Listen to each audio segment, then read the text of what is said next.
Ես երկու կոնկրետ հարց ունեմ։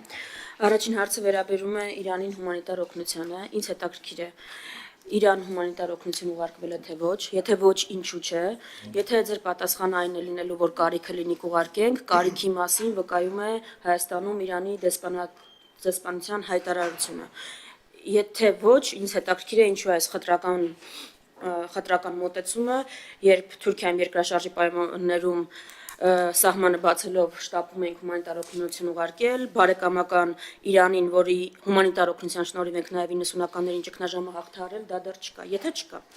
Երկրորդ հարցը վերաբերում է Ադրբեջանի հետ բանակցություններին եւ սահմանադրության փոփոխության պահանջին։ Գիտեք, տարիներ շարունակ մենք ասում ենք, որ Ադրբեջանի պահանջն է Հայաստանում սահմանադրություն փոփոխելը, դուք հերոսաբար փորձում եք հակադարձել այդ պնդումներին, հիմա արդեն մեր պնդումներին պիտի չհակադարձեք։ ԱՄՆ ազգային հետախուզական տնօրենի գրասենյակի զեկույցին պիտի հակադարձեք, եթե կարող եք, որ Իլհամ Ալիևի պահանջն է Հայաստանում փոխել սահմանադրությունը։ Եվ տեքստը արդեն որ մամուլում հայտնվել է, պարզ է, որ ճիշտ այդ տրամաբանությամբ է գնում այդ փոփոխությունների նախաձեռնությունը։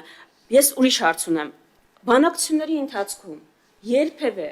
արտաքին գործերի նախարարությունը բարձրաձայնել է Ադրբեջանի սահմանադրության փոփոխության անհրաժեշտությունը, որը կոնկրետ շատ ավելի ուղիղ տարածքային պահանջներ ունի իր բոլոր հարևանից, բայց մեզ վերաբերող հատվածը Հայաստանի Հանրապետությունից։ Եթե չի բարձրաձայնվել, օրինակ ինչու չի բարձրաձայնվել, այդ մի խաղաքարտից ինչու ենք հրաժարվել։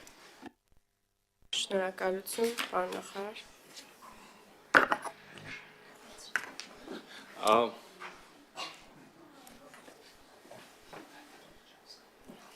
Տիկին Վարդանյան,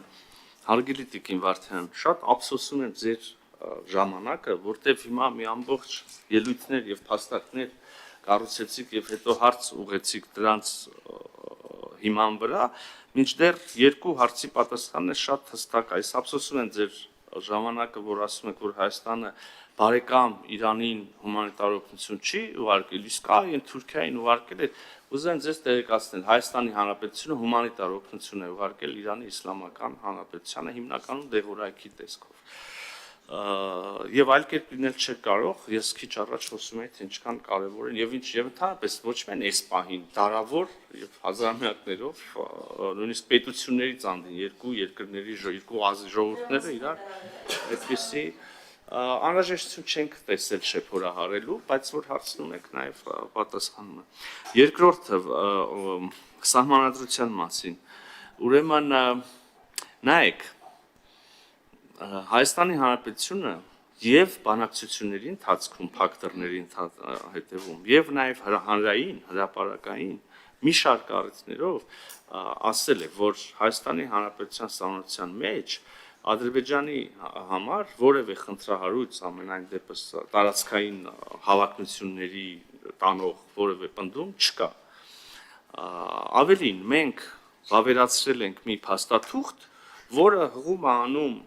եւ դա սահմանադրական դատանի եզրակացությամբ, որը հղում է անում Ալմաթային, որը բացառում է տարածքային հավակնությունը իրար նկատմամբ։ Հետևաբար մեր սահմանադրական դատանը, որը իդեպ միակ մարմինն է աշխարհում, որը ուղղակի իրավասություն ունի մեկնաբանել մեր սահմանադրությունը, հանդես է եկել պաշտոնական եզրակացությամբ, որ մեր սահմանադրության մեջ այդպիսի խնդիր չկա։ Միևնույն ժամանակ մենք ասել ենք նաև, որ եթե քաղաքական լավ իրավական ձևակերպներից անդին, այնուամենայնիվ քաղաքական կամ որևէ այլ տեսակի կողմնակի այդպիսի տարածքային հավակնությունների տանող կամ այդպիսի եզրահանգում անող բան տեսնում է որևէ մեկը, ապա հավասարապես եւ գուցե ավելին այդպիսի բան կարող է տեսնել Ադրբեջանի սահմանադրության մեջ, եւ սա կրկին ասում եմ եւ հրապարակային ենք ասել եւ նաեւ բանակցությունների ընթացքում։ Բայց ուզում եմ նաև մի դիտարկման ձեր անդրադառնալ Ադրբեջանի նախագահը պահանջում է վերջին հանդիպումը, ես չգիտեմ հիմա ինչքանով է կոռեկտ օրինակ, որ մասնափակ հանդիպման այդ տեսակ մանրամասներ ասեմ, բայց ուզում եմ ձեզ վստահեցնել, որ Ադրբեջանի պահանջ Հայաստանի Հանրապետության նկատմամբ չկա, բայց ուրիշ բան կա։ Սահմանադրություն փոխելու բան, ուրիշ բան կա, եւ սա էլ իրանք հանրային են ասում եւ չեն թաքցնում, ասում են երբ որ մենք ասում ենք մենք սահմանադրությունը չենք կարող քննարկել ձեզ հետ, դա Հայաստան-Ադրբեջան բանակցությունների թեմա չի, իսկ մենք սա բազմիցս ենք ասել եւ այստեղ էլ կարծեմ ես ասել եմ այս մասին, իրանք ասում են, հա, շատ լավ, դա մենք չենք բանակցում։ Ուղղակի ձեզ տեղեկացնում ենք, որ եւ չենք պահանջում եւ դա խնդիր չկա, լավ, ձեր ներքին գործն է, ձեր ներքին գործն է, բայց ձեզ տեղեկացնում ենք, որ քանի դեռ ձեր սահմանադրությունը այս ձևակերպումները ունի, մենք չենք պատրաստվում ստորագրել։ Սա իրանք հանրային են ասել դա։ Եվ հիմա մենք սա ընդունում ենք իգիտություն եւ ասում ենք լավ, ափսոս, բայց նույն ասացի բանում, հա, նախորդիվ ասացի տրամաբանությամբ։ Մենք էլ այդպես շատերն էլ այլ խնդիրներ կարող են տեսնել, դրա լավագույն լուծումը, հասցեագրումը հենց այս տեքստի, այսինքն համաձայնագրի ստորագրումն է եւ ավերացումն է, որը բոլոր տարընթերցումների վերջ կդնի եւ այլն։ Ինչեւ է, այստեղ մեր պատկերացումները Հայաստանի Հանրապետության եւ Ադրբեջանի Հանրապետության պատկերացումները բաժանվում են իրարից եւ չեն համընկնում։ Եթե համընկնեին, մենք ստորագրած եւ գուցե հուսով եմ արդեն վավերացված էլ կլինենք համաձայնագիրը, ներողություն եմ խնդրում։